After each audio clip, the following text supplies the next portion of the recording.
Yeah, well, first of all, congratulations. A really, really terrific film. And I have so many thoughts and questions. I mean, this is possibly too big a question to start with. So if you want to answer small, we can move around it, or even say, can we come back to that? But I was thinking about it a lot from the point of view of somebody who was also writing and thinking about these events as they were happening. And I wrote some essays, and but the book that Gianmarco mentioned is actually, in a sense, well, not in a sense, it's very directly engaging with all of this. And I had the space of a whole book, and I had the space of, 120,000 words, and 5 years that I was working on it. You guys gave yourselves, you had an hour. You basically were covering almost all of American history, which is really impressive. I mean, you did it really, really well. And obviously during a time of great turmoil and just one event after another.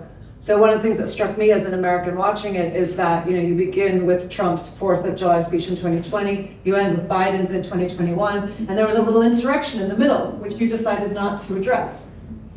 I'm assuming that's not because you weren't aware of it.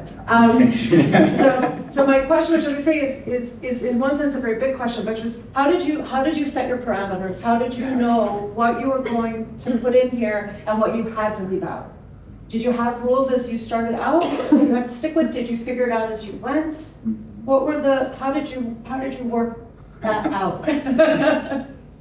Great question, and the quick answer is the latest you say. Figured it out as you went. Yeah. Figure it out as we go.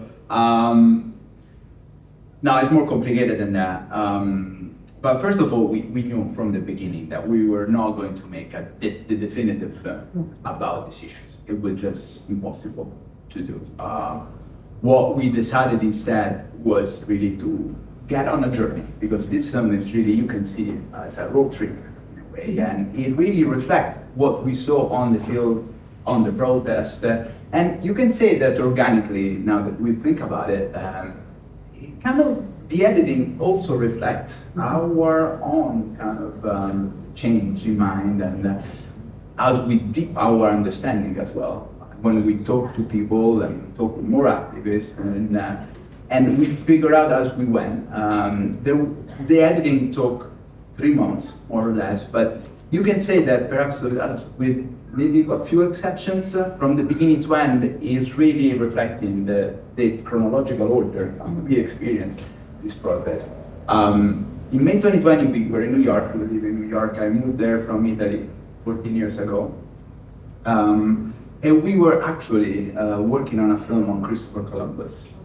Yeah, that was a project that we started right after we fought the war. Our first film, perhaps we will talk more about this. Because coming back to the US, this story was always interesting to us as Italian that moved to the US. The symbol of Columbus, we were surprised and curious to learn why Italian Americans love them so much, because it's not a big deal in Italy at all. We remember we got this surprise. People are surprised in the US when we go to screening, when we tell them that we don't celebrate it as much. I mean, it's we have streets, Genoa, of course, there is a statue, but there's not like this popular hero like it is for Italian Americans.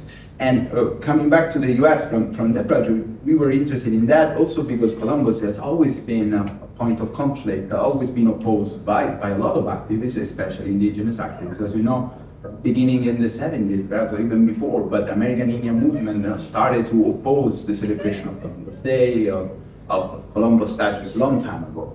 And so we were following those stories, but there was no talking removing statues. We were hoping maybe for a change in this, and in the school district, the way they celebrated sometimes schools, and bigger way than state cities. They decided not to celebrate Columbus Day, but instead Indigenous Peoples Day. So we were following kind of that thread. Then COVID arrived, so we had to put the project in standby, and we thought maybe this was never going to be relevant again. And then George Floyd killing happened May 25th, if I remember correctly, the killing of George Floyd by Minneapolis police. started the Black Lives Matter movement, and statues were being targeted. And among the first statues were the Columbus statues that were targeted by the protest. At that point, we took that project, but we really decided to expand it beyond Columbus, because Columbus was was not enough to explain what was going on. What really was at the center of the protest was a pragmatic, very present day reivindication about the changing of systemic racism, the police brutality. But what they were also questioning was this whole idea of American history. Why we celebrate it this way? Why do we remember certain things, don't remember others? And why do we celebrate certain heroes after what they've done and historically proven? So we pretty much decided to, maybe we did a step back, and we took a little distance from Columbus, from our home kind of impression and thoughts, and just decided to follow the threads that were built by those protesters on the streets. And so from Columbus, New York and New Haven, places also close geographically from where we live, we make some trips to the south, in Virginia, Richmond, the Confederate statues, Mount Rushmore, of course. Then we decided to spend it even beyond. We decided to cover the border wall, because it was, as you all remember, was a big part of the campaign. Even now, we are living kind of a deja vu of what happened in 2020, but the border, the immigration is really the big theme. And I think at that point, even with the border scene, something switched on us. And we understood that this was a story bigger than just this statue. Yes, the statue was really, what we were seeing was a debate about public history, a debate about we memorialize it, and we wanted to make a film about that conversation that perhaps was interrupted too quickly. Yeah, I mean, I have a very difficult question as well about the dialectical structure and the dialectical evolution that you brought in a film. But my, let's say, simple question was about the reception of the film, especially in Italian communities in North America, because there is strong presence there. And you have dealt with that communities also in your previous film. Maybe we can get back later on it. But I was just curious about how they see themselves in your movie. Right. I'm not sure if we arrived to that audience specifically. Sometimes you preach to the choir, no? You say expression in English, and that's, I think it was our general feeling. But we have a few screenings here and there where there was a little pushback, or people were really curious to understand why we took that decision. Then the film is not strictly on Columbus, so we really ask the audience to kind of make the exercise to go a little bit beyond what Columbus did, reflect what these protests mean and meant, this connection between the past and the present. But I remember we showed at Casa Italiana NYU, which is a big partner of this film. They help us throughout production. And some people, I don't know, probably didn't show up to the screening, but I remember they were sent emails protesting. Like, why are you showing this film? Because it's still a touchy subject. And Italian American, and I'm not talking about all Italian Americans, because a lot of them are opposed to Columbus, and they are open at least to the idea of problematizing him a little bit. But I'm talking more about the big organization, like the NIA, Order and Sons of Italy. Those are big groups. They're lobbyists in Washington, D.C. They are from the beginning they're standing to defend and protect Columbus statues, and they're as well among the main funders. So, not probably the organization specifically, but some of those big leaders in the community, big funders of Trump. They were doing the 2020 election, supporting the anti-immigration policies, all of that. So that kind of also a short circuit would say that we wanted to alight. Yeah, I think, I was thinking of it. It's interesting thing about Columbus is figuring in an anti-immigration debate. I mean, as an American, I would say that he's a kind of meta symbol. And so the way that you're talking about these symbols here, it makes sense that he would be the magnetic symbol because he's a symbol of the founding of America in this, colonialist version of it. But of course, he's a wonderful symbol for anti-immigration or for a different story about our anti-colonial settlement as well. Because of course, he never made it to the United States, to continental U.S. He didn't get any further than Cuba, as you know. So the idea that all of these people are deeply invested in this story about Columbus, which is completely fabricated to begin with.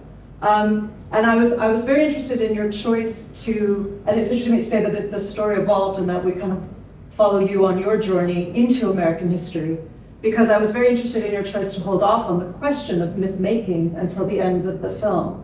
When you have people speaking about I love the guy with the myths around Plymouth Rock who's like, none of this happened.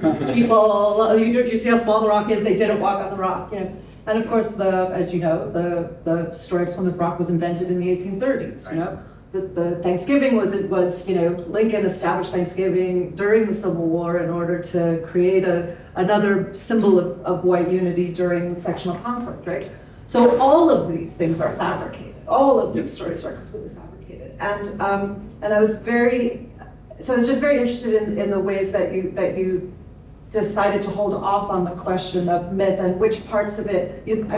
Was it probably just a decision to let people speak for themselves when they brought the myths into the story? You let them bring the myths into the story, and when they didn't, you didn't want to editorialize, or was it that there weren't people? Were those the only people who brought the myth into the story? Right.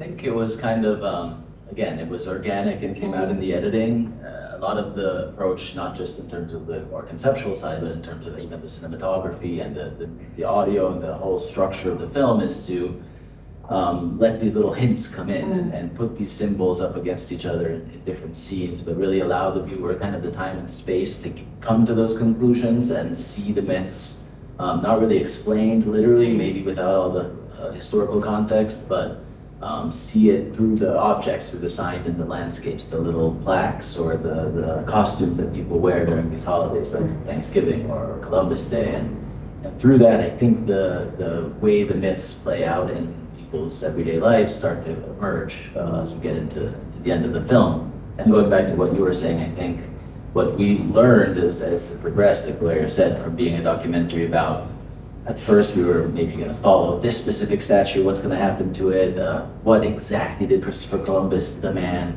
do or didn't do, should he be removed because of that? I think we really came to question more broadly that whole idea of history and public life, activism through history, and kind of respond to what I think was one of the dominant narratives in the public discourse about, in that period, about this question of monuments, which was the sort of accusation that these protesters and whoever's asking to remove them is trying to erase history, right? We heard this term, cancel culture, of course, the other one that we hear all the time. And kind of respond to that, and what we learned is how, the monument is a terrible way of telling history. You were talking about how all of these symbols are, constructed later for very specific reasons and sort of constructed from above, imposed from above most of the times by people who have power and resources in society. And that's kind of what we saw. And Columbus, which is where we started this question, is such a perfect example of that, in its various different incarnations. Columbus, after he died for 2 centuries, was not really considered a big historical hero in Europe or in Western historiography, as far as we know. And it was really an American invention in revolutionary times to identify this figure as sort of a mythical founding father, like you said, the Aeneas of the United States, because he wasn't linked to England in any way, and he was kind of a free agent at the time. So they just, even though he never arrived, of course, to North America, like you said. And then, so that's why we see Columbia University and the District of Columbia and so many names of places and institutions in the US. It was actually the nickname of the nation, right? It was Columbia. There was a movement to call it the citizens Columbians rather than Americans. Exactly. Yeah. So it became this kind of big, even in the Includes American and Italian too. Right. Yeah. Your next movie about Vespucci. Yeah. There's a lot. There's Caboto, Venazzano, Vespucci, of course, gives the name to the continent, but they didn't pick any of those. They picked Columbus, which is why when Italians started arriving in mass in the end of the 1800s and the beginning throughout the early part of the 1900s, they saw that he was already this big figure, this symbol of the nation. They're like, oh, that guy's Italian. Immigrants who, you know, the working class immigrants, the vast majority of the people that probably have known who Columbus was, probably didn't even consider themselves Italian, but spoken Italian because they came from the smaller rural areas in the south of the country. In fact, we often hear now we're discussing things that, you know, the Italians discovered Columbus in America. And that's when this mixture starts happening, and that this new identity of Italianness is constructed in the US, fairly independent from what was actually happening in Italy. And as you see the evolution of that Columbus symbol, it becomes first a symbol of integration for a community that was suffering very real discrimination for many years in the United States. But then as, you know, as we go into the post-war period and the 60s and the civil rights movement, it becomes also a symbol of Italian whiteness, the whitening of the Italian Americans, and how they sort of view that sort of in opposition to the other communities that never really have been able and probably can't truly enter that power structure the way that Italians was, of course, African Americans and indigenous people, and how you see that now clashing in a very real way through this symbol that has no real relation, you know, to the immigrant experience of the ancestors. But, you know, you talk to Italian Americans today, and that's what they'll say. This is the symbol of the sacrifices, the blood and the sweat of our nonno who came here, and thanks to their hard work, you know, they built symbol of us. immigration. Yeah, the immigration. They built for us what we now deserve, this place in society. Implicitly, of course, you know, that means there's other Black people.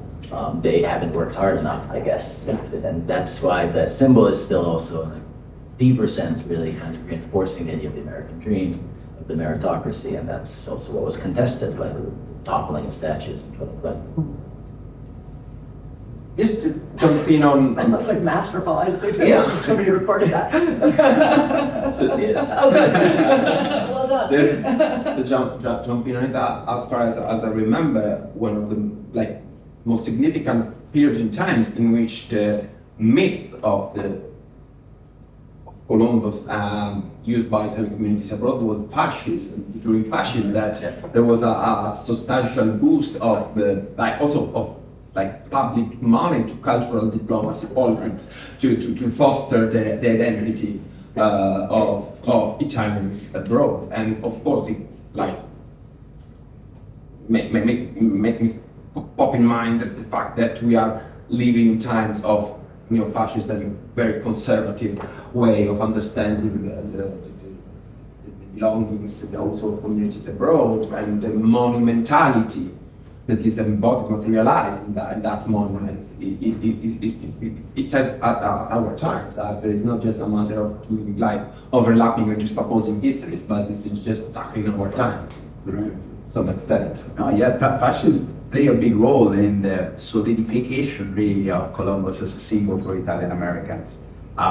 Columbus really, as I say, went through many transformations, because that's what happened with passing symbols. Our interpretation of them changes in the year. So you say past is past, but sometimes past changes as well. And that's what happened with Columbus. And 1892, the first statue of Columbus goes up. The prominenti are behind. Yeah. So those are the big, the folklorist Joe Shore explained it very well. Now those are the leaders in the community. But not all the Italian Americans community were in favor of the symbol. Yeah. And that's kind of, we mentioned about it. Perhaps we need a new film about just this issue, but there were lots of Italian American and Italians. They came from Italy, escaping political persecution. They were anarchists, communists later on, socialists. They were now called subversivi as well, but the radicals, Italian American. They were, some of them, and you can see now even pamphlets and newspapers that denounce the construction of the monument. And that connection that they were trying to establish, the Prominenti were trying to establish. It seems that you read it now, it seems to be written on Twitter yesterday, really. It's like we denounced the symbol of colonialism, racism, this doesn't represent us. And that's what happened throughout the years, is that that symbol was very much liked by the US. And what happened, it really erased with the years, passing of the years, those other legacies, those other memories of what we were as Italian immigrants there. Because there were many Italian American activists, union leaders like Carlo Tresca, Angela Papace, Panto, many others that really worked against the elite, work for this working class masses that were discriminated against and by those same prominenti most of the time. We just don't memorialize them in New York. There is nothing, there is no sign, nothing. We remember them.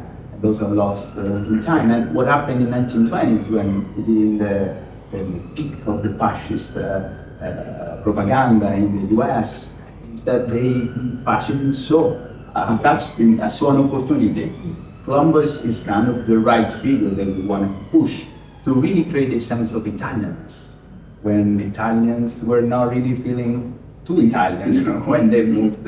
Italian was in 1861, so kind of a most recent kind of newborn nation. So it was used to create a sense of Italianness and also to isolate those more problematic groups, right?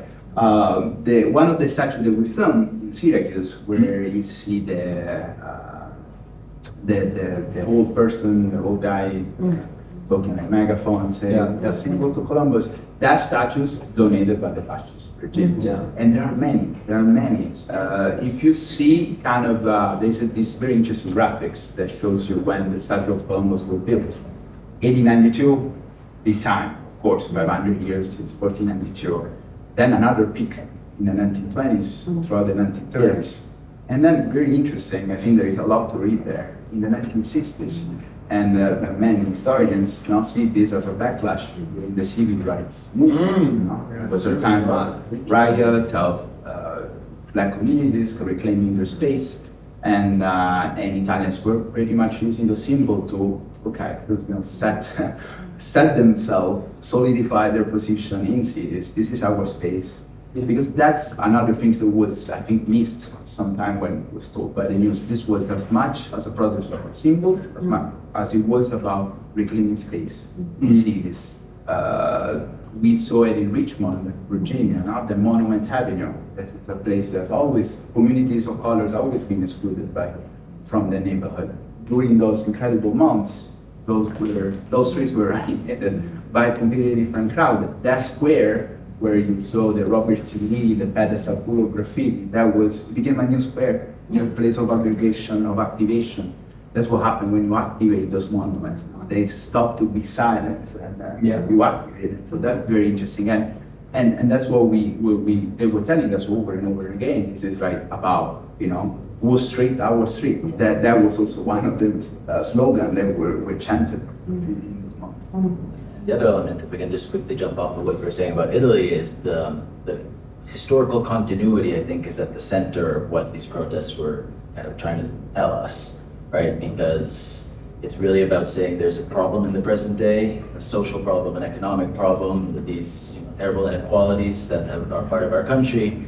They're not, these monuments are not stuck in the past. These monuments are telling us something about the root of that problem. So, like you were saying before, right? The history is history, the past is past. That's what the defenders of the monuments try to say, but, that's really have to look at how it is the opposite. And in Italy, it's very much the same thing. We did a lot of screenings throughout Italy, and this topic would always, of course, emerge. And then it's a tougher discussion in Italy. I think people are much less ready to accept any type of change or transformation of a monument, but we were recently in Rome again and saw the gigantic obelisk that just says Mussolini Dux down the middle of it in front of the main stadium in Rome. And, people have asked him to remove it and change it, and the answer is always, well, that's just a historical document. It's neutral, right? But then you look at the current government in Italy, which you brought up, and how that party is a direct descendant of the fascist party and of the neo-fascist movement that came after.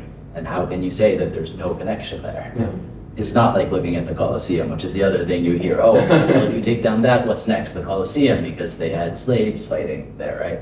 But nobody's saying to tear down the Colosseum, and that's not the point, because there's no discernible, concrete link in people's lives with that history. There is with the histories that we're talking about.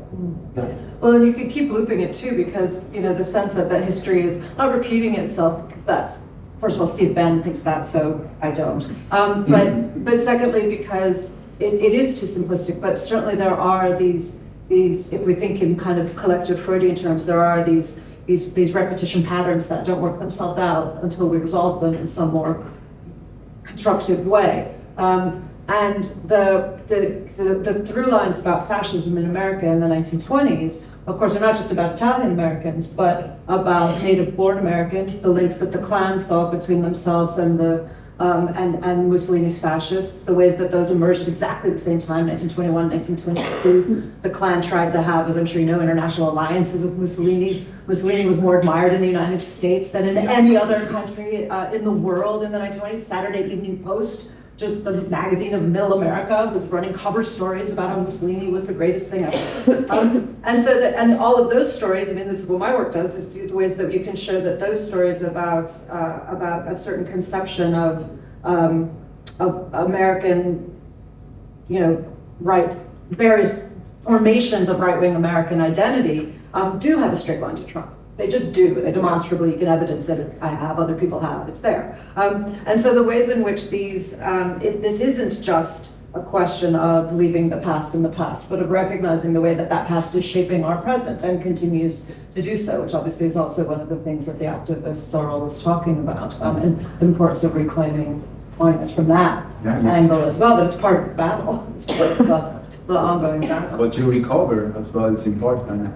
You can say also it's also a film for me because Isaac is American, actually citizen, but it's also a way for me to cope with the place that I go, my new home, as my new nation. What should I, as a recent immigrant now that I have a green card, I can call myself that.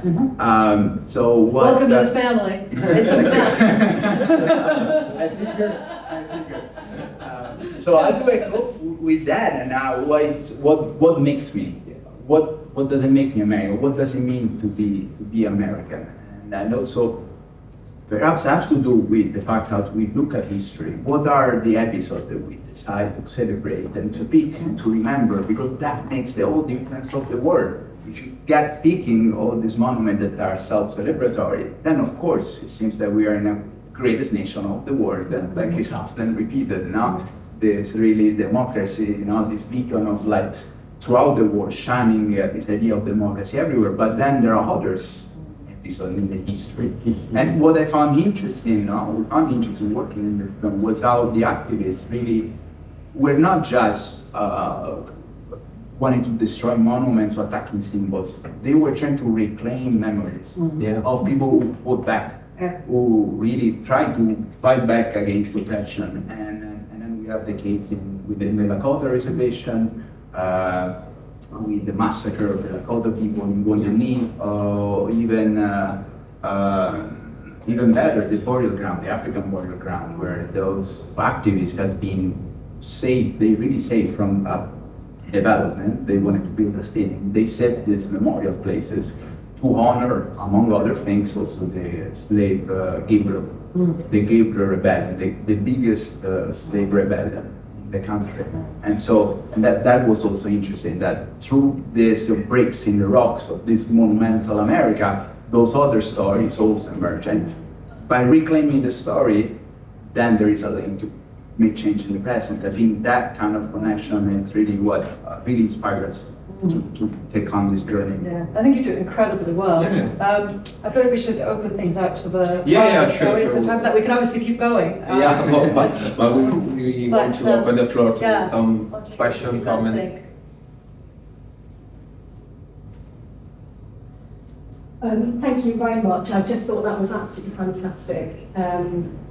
Really, really important thing to be saying and to be doing. And so I'm a PhD social psychology student, and I'm studying the protest where the Colston statue was pulled down in Bristol.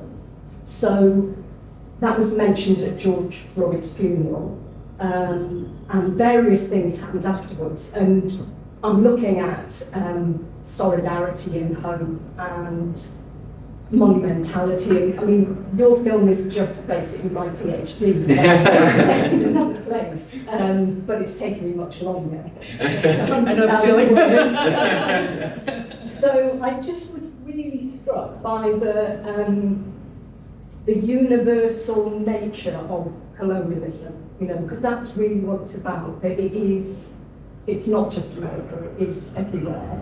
And also the universal nature of decoloniality, so the sort of fight to, reveal these stories, because, statues, it didn't start in Bristol in 2020, it didn't start in America in 2020, it started in Algeria, and there's then been, Rhodes was fall in South Africa, there was a statue pulled down in Liverpool in 1982, which hardly anyone knows about, during the sort of riots there. So those are sort of two universal things, but also the sort of what I think you really get across is the emotional aspect of monuments. So in Bristol, what happened is when the statue came down, young black men in Bristol, one of them knelt on the neck of the statue for the length of time that Chauvin had knelt on George Floyd's neck, and people stood round and timed it. I wasn't there, but I subsequently discovered this. And the other thing is that young black people placed on the statue Caribbean artifacts, which sort of links to slavery. It's a different version of slavery in the UK. And the other thing that is universal, I think, is solidarity. And it was fantastic to see those people showing solidarity, and trying to change things. So I could talk for ages about this, so I will stop. But I've got two questions. One is, my PhD is about hope, and I just wondered if you had anything to say about that. And the other is, the other question is that I noticed someone on the credits was called Trump. And I wondered if they were related in any way. She'll get mad.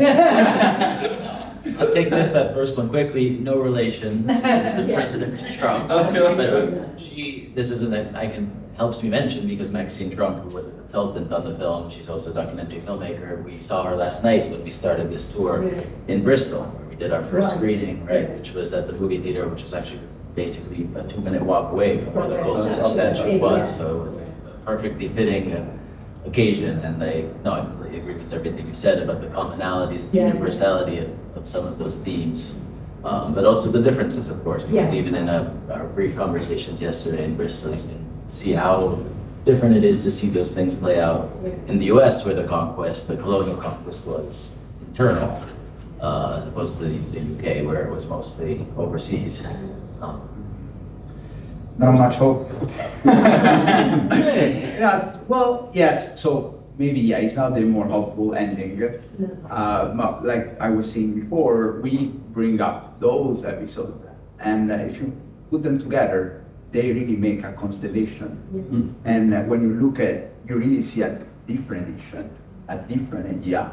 That America could be different, if you just remember. So it's really about what we remember. So there is hope in that. There is hope through the struggle, through the fight of those activists, and through the work of you guys and researchers, historians, that bring up things that otherwise would be forgotten. I think I saw something is changing, obviously, in the United States. But in the United States, you really felt that crisis of identity crisis happening on a large scale during those protests in 2020. Of course, the political situation and everything is a mess, and it's a painful, difficult, violent even process. But there are parts of that breaking of things with, as Valeria said, that opens up space for new ideas and new monuments, new symbols to be built, and something in the scene in Philadelphia where they have the prototype monuments near the end of the film, for us was kind of that, showing how there are people now thinking about a different type of memorialization that doesn't impose itself from above, but that is sort of built collectively, that speaks maybe to more of a local neighborhood, a local community, as opposed to a national narrative. So something has shifted about what the idea of a monument can be, so hopefully there's some hope there. Can I suggest two other places for hope? Because they will need it really bad. And I was also asked this about my book, and it was the main complaint I got about my book was that it didn't offer any hope, and so I've been thinking a lot about that, because I think it's a fair point. And so I've been thinking a lot about where I would genuinely find it. And One I would say is that the scene in the, which was quite tense and very scary, and I'm glad it didn't go where I thought it was going to go, but the men circling around the young black woman and the, around the Columbus statue, which of course was a very racially fraught conflict, but it was also a generational conflict. That was old dudes against young people. That's what that was. So one of the places I see hope is this is a generational shift, and that we all know that, and that's part of what the pushback is about. The backlash is a generational one. I mean, the gerontocracy in America is a problem in and of itself, but it is also a generational fight, and that's what's happening. So I do see hope there. Young people are overwhelmingly on the side of progress on these issues and on the side of the activists, overwhelmingly. Of course, they're radicalized. The other place I saw hope was where I did not expect to see it, which is in the final frame in FDR. It's very clear to me that this isn't necessarily how you intended this scene to be read, but it seemed to be a really striking moment from somebody like FDR to say the benefit of the doubt. Means he recognizes that there was something to doubt there. You know? It means he knew. It's not a Freudian slip exactly so much as the kind of disavowal, right? That he knew that there was something wrong there. Yeah. And so sort of like our hearts were in the right place. Well, then you know you're doing the wrong thing, right? So that sense that that there's some strain of a movement toward, I'm not going to say like I'm okay that I don't think that the arc of human history bends toward moral justice unless you push really damn hard, but that there is a kind of strain even against the grain of power where people find themselves telling the truth about this stuff, and that the truth does eventually make its way out, I think, if we push for it hard enough. It won't do it on its own, but if we push for it hard enough, it's there to be found. Yeah. Question. Yes, thank you. It was a great film. Back to Columbus and the arguments in the Italian-American community. I mean, the other person who was an immigrant who lived in Staten Island, who was an internationalist who fought in Brazil and what is now Uruguay, and actually was going to be a general in the Union Army. I mean, Abraham Lincoln wanted to be one. He is, of course, Garibaldi, and there's a wonderful statue of him in Washington Square, which says the hero of two worlds. And he was a contested figure, of course. There's a famous shootout because where he lived, the man he lived with claimed he invented the telephone. I don't know if you know the whole story, but anyway. But the point is, he lived there. Garibaldi lived in Staten Island in the 1850s. He had a home, it's still there, this museum. And they used to go there as a pilgrimage. In 1924, I think, the anarchists and the fascists were on the Staten Island ferry, and they had a shootout. I mean, it was serious stuff. So that was another image, an internationalist image that immigrants on the left, obviously, because of course he was anti-clerical too, which is another part of it. So there was another alternative figure.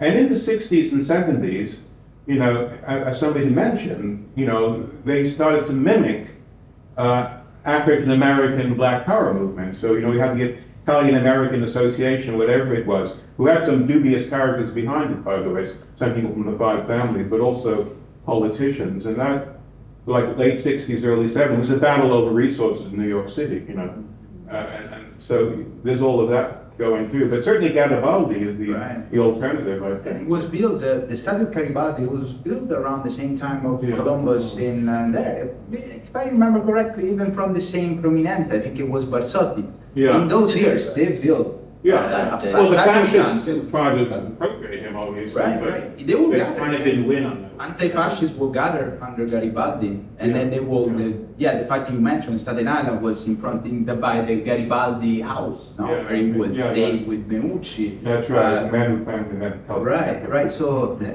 Dante, Garibaldi, and Columbus. The other one, of course. But what happened is that somehow Columbus made his way to become this great symbol. And probably has to do with the fact of what Columbus represented, the fact that he arrived on conquest, these virgin places, enslaved the population, and stealing the resources. I mean, there is definitely some connection there. What happened is that there was never any doubt cast over Columbus by Italian Americans. I hope this moment will kind of like shake things up, but this is where we start, you know, also taking the Roosevelt words, the doubt. You know? You all start with a doubt, by casting a doubt and questioning. That's what we learned making this film, that's the starting point, just questioning what is being told by those monuments. That's right, where it really started, because history, now we say monuments are terrible things, object to tell history, right? And definitely you can freeze history in a monument.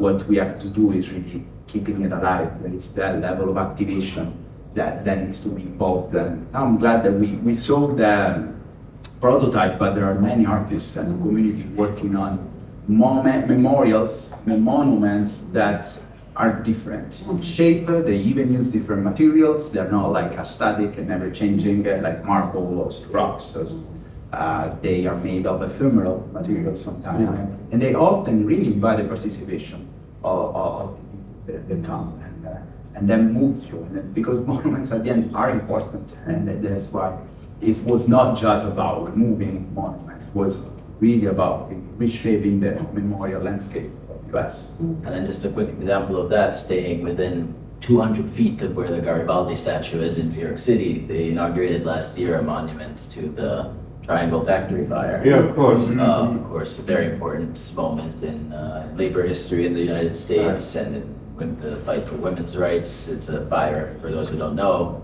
industrial accident essentially, but really that was caused and became as grave as it became because of the working conditions and the fact that the workers had been locked in. So over 100, mostly women, mostly immigrant women, a large percentage were Italian, the others were mostly Eastern European Jews. They all died in this tragic fire. So the memorial that they unveiled has a very beautiful element with the names of all the victims kind of reflected through a mirror effect, so you can look at them up and down on the building. But the collective nature, what Valerio was saying, they also invited over the course of years, I think, while they were developing the monument, different groups and community people to come and work on a gigantic banner where everyone was sewing together and adding sort of little fabric elements or little patches and whatever they wanted, with unions involved and students. And then that giant banner has now sort of been sort of cast in 3D now in metal and steel, I believe, and that's going to be this other element that goes up the side of the building. But I think it's a really beautiful way, right, of having the monument not be just coming from the commissions and the competitions and the city government, but also really bringing people in the process of making it and thinking about it. The first monument to labor history. Yeah. They took The murals, I was thinking about murals. I mean, they don't always if you've been to Northern Ireland, you know, they can be dubious, but that's something else would be the alternative. In a city, United States, mural, New York City. There was a scene with a mural with Sacco Bazzetti in Syracuse, not too far from the Columbus statue, but that's one of the scenes that we have to cut. Unfortunately, we couldn't find a place for it, but that's some important murals by the Syracuse University. Yeah. Sacco Bazzetti. They need a statue of Vito Marcantonio in New York. They title through the work of activists, Gerald Mayer, scholars. They really they managed to put a sign streets. You know, the streets in New York you can title to people, and they made Marcantonio Way. Okay. And this came after work, years and years of push by this Vito Marcantonio. Where is that? In East Harlem. Yeah, well, obviously. The Vito Marcantonio, very important Italian-American politicians throughout the 30s and 40s, anti-fascist, really a voice of the American left in general, and for anti-colonial struggle, big friend of Puerto Rican independence cause as well. I was wondering if you could say a bit more about the material. I mean, you just mentioned that, well, of course, the film is called Stonebreakers, and most monuments are stone. But do they really matter still? I mean, they're not made of marble, they're in stone, and aren't they to be ignored? I mean, they fade in, and isn't it very ephemeral now, sort of the opposite, and also that comment about hope, because you know, these things are between a rock and a hard place. If you ignored them, would that be a possibility? Or I mean, what do they still really mean? Because that, for me, didn't become, there's a lot projected onto them, but there's nothing projected out from them. I mean, their style seemed very similar aesthetically, and so I just wondered about if you thought about what attracted you to the material. What attracted you first to these fascist beauties? Well, the people were making us look at these things. But I mean, I think I completely agree with what you said. For a lot of us, most of that statuary becomes invisible or neutral within the city landscape because, let's face it, they're all just a bunch of old white guys wearing similar clothes from 100 or 200 or 300 years ago in the same classical style. And they become these things that you just don't see anymore. But I think for some communities, that's not really possible, at least speaking in the US context, and that's what became evident right away it was a day or two after George Floyd was murdered, that statues became this focal point for protesters, and it became a very effective way, the tactic in the end, to bring attention to what they were doing. The monument is a stage to perform activism in front of or on, whether you're actually destroying it or tearing it down or even just being nearby it. So I think it's in that process that they become useful. I guess they can become tools for elevating the messages of the protesters. And I don't think some could never be invisible. I don't think a Confederate general or an entire avenue like it was in Richmond, Virginia, of Confederate generals. I don't think that Black people in Richmond can pass by those symbols all the time and see them as neutral, considering how specific the intention of those who built them was to reinforce the racial hierarchy in the Jim Crow period. So I think they're just telling us, think again, look at these things, because things change, symbols change, meanings mean different things to different people. And I guess also, there's no final resolution, out of this whole debate. It's not like anyone has this big answer, like is going to resolve the question of what types of people or stories we're going to elevate in public space. To us, it seems that it's very much useful in as much as it continues to be a discussion. There continues to be an openness to challenging the symbol, to changing it, to moving it in some way, whatever way that might be, as hard as those conversations can be, obviously, and contentious. That's where something productive can come out.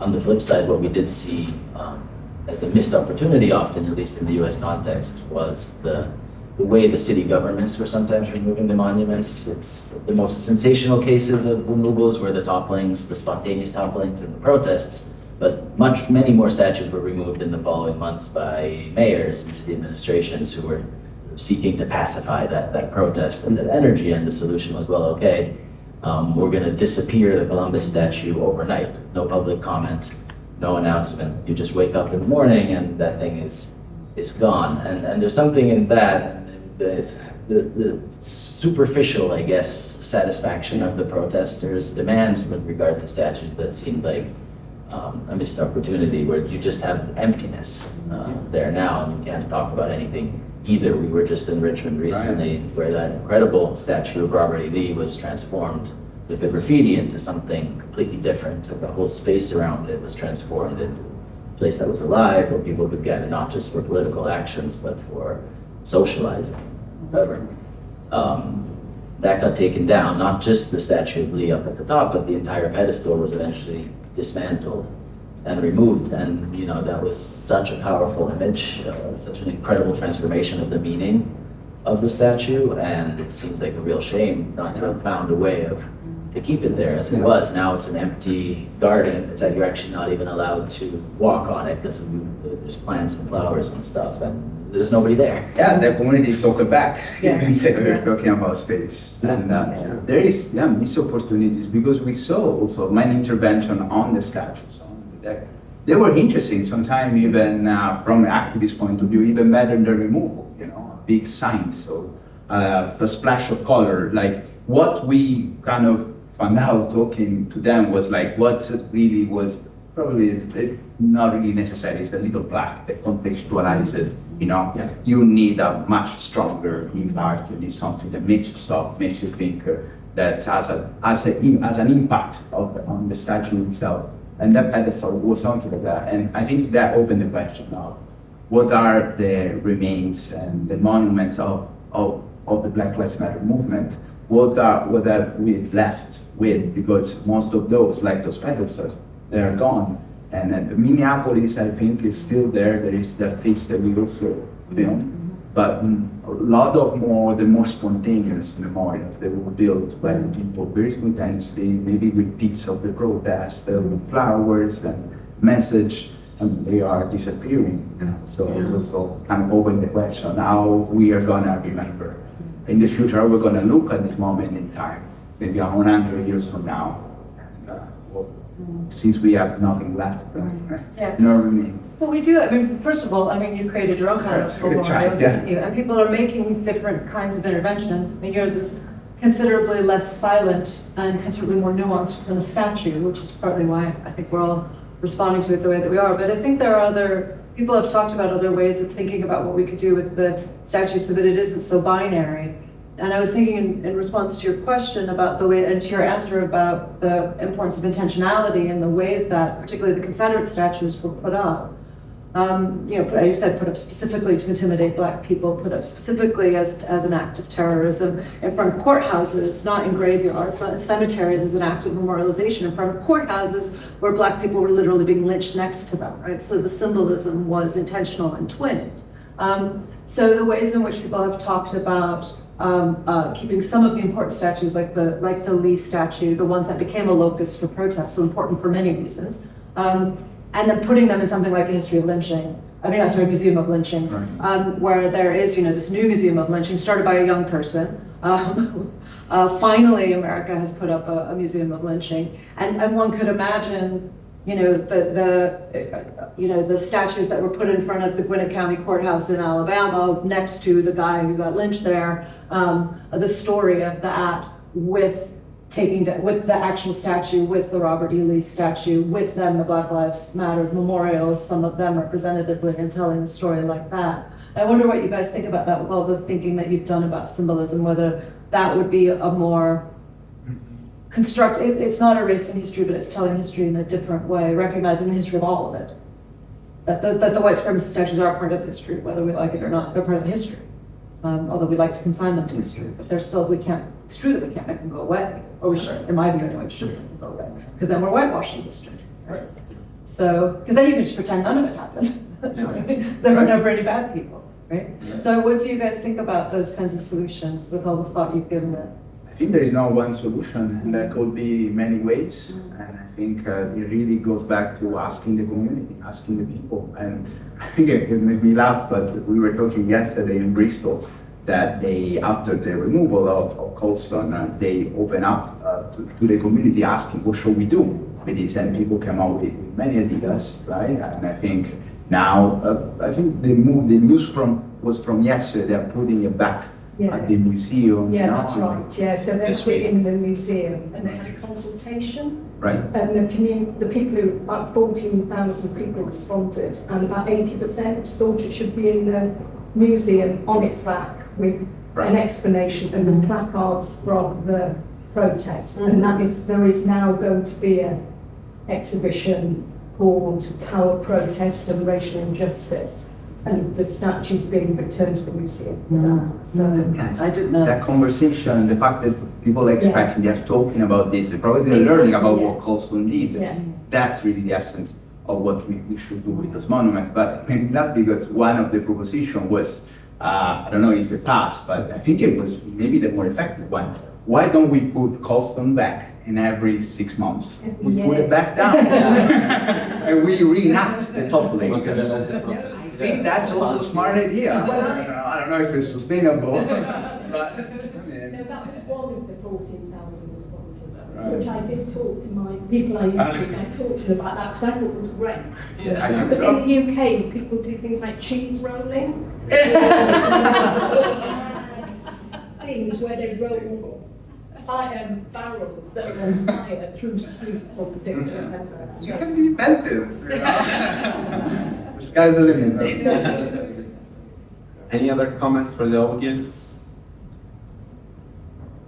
Well, first of all, thank you, and I just wanted to say how beautiful the music is and how, yeah, how it works very well. The kind of atmosphere it builds, and so as my congrats to Francesco.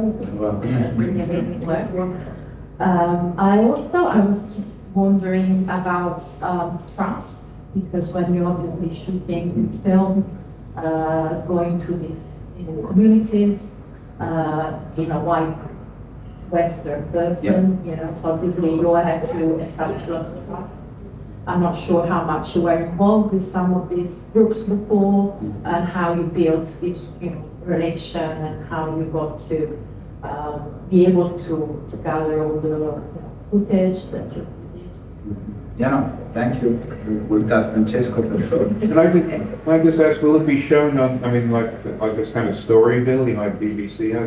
What about There is no coaching- plan for that. Coaching one of these kind of? Yeah, no, we are documentary releasing series? it now. It's available online on a Okay. few platforms, and will be available on TRT, but not for not in the UK as of now.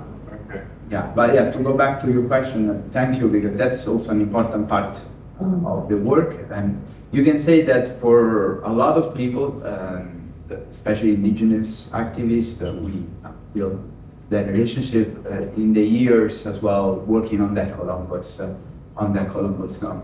And many others we just met on the streets in the protest, but there is definitely a work that you do before you wreck.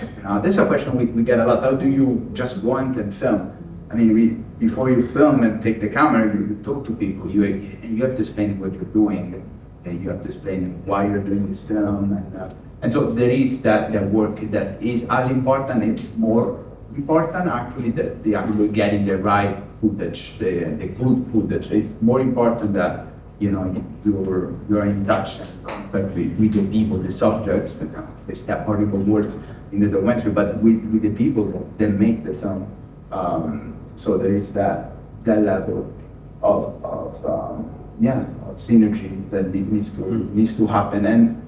But for a lot of scenes, everything was so out in the public. Like for example, the Philadelphia scene where the two groups clashing. It was really an incredible period that time. Maybe has something to do with the fact we were in lockdown for so many months. But during the months, everybody was out there and wanted to say something, wanted to express their ideas, and was really like this.